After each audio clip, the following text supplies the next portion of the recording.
नमस्कार, मैं हूं आशुतोष और आप देख रहे हैं टेलीकास्ट न्यूज़। बिहार में लोकसभा चुनाव को लेकर सरगर्मी तेज है। ऐसे में दो लोकसभा सीटों की अगर हम बात करें, खासकर पूर्णिया और बक्सर, तो इन दो लोकसभा सीटों पर जो है सरगर्मी कुछ ज़्यादा ही तेज है, क्योंकि जिस नाटकीय घटनाक्रम के बाद पूर्णिया लोकसभा सीट पर राजद ने बीमा भारती को टिकट पहले ही दे दिया था, वहां से पप्पू यादव ने हुंकार भरने की ठान ली थी। इसी शर्त पर उन्होंने कांग्रेस में अपनी पार्टी का विलय करा दिया था और उनकी मंशा थी कि वो पूर्णिया लोकसभा संसदीय क्षेत्र से चुनावी दंगल में कूदें। जैसा कि आप सभी जानते हैं कि 5 बार वो सांसद रहे हैं और 90 के दशक के बाद से लगातार सक्रिय राजनीति में उनकी तूती बोलती रही है।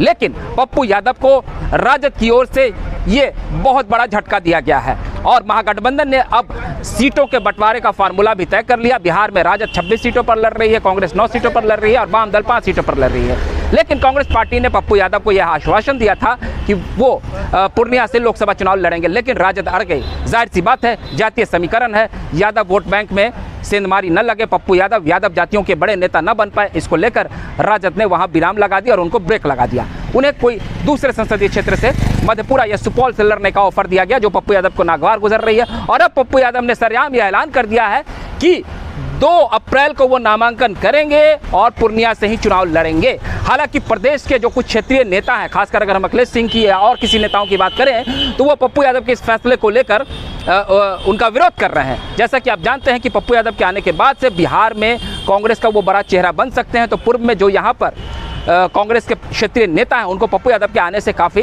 दिक्कतें महसूस हो रही है। इसको लेकर वो राजद के साथ मिली भगत की बात भी सामने आ रही है राजनीतिक गलियारे में। तो पप्पू यादव का विरोध हो रहा है क्षेत्रीय स्तर पर, लेकिन पप्पू यादव ने अपने समर्थकों के साथ जोरदार तरीके से हुंकार भर दी है और उन्होंने ऐलान कर दिया बाकायदा कि वो पूर्णिया से चुनाव लड़ेंगे। तो ऐसे में आप देख सकते हैं कि महागठबंधन के अंदर बीमा भारती भी लड़ रही है, पप्पू यादव भी लड़ेंगे, तो क्या यहाँ पर फ्रेंडली फाइट होगा?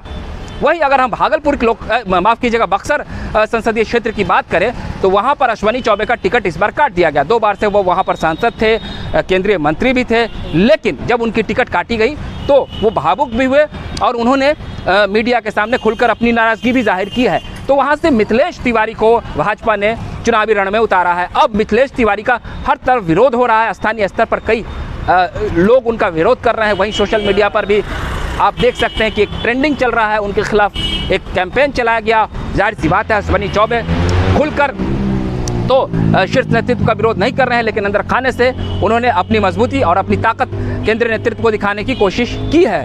तो अश्वनी चौबे पुराने नेता है, प्रदेश के कद्दावर नेता रहे हैं, बिहार सरकार में भी मंत्री रहे और मिथिलेश तिवारी जो है 2015 में भाजपा के टिकट पर विधायक बने थे। उसके बाद 2020 में वो चुनाव हार गए थे और फिलहाल उन्हें इस बार पार्टी के नेतृत्व में टिकट दिया है।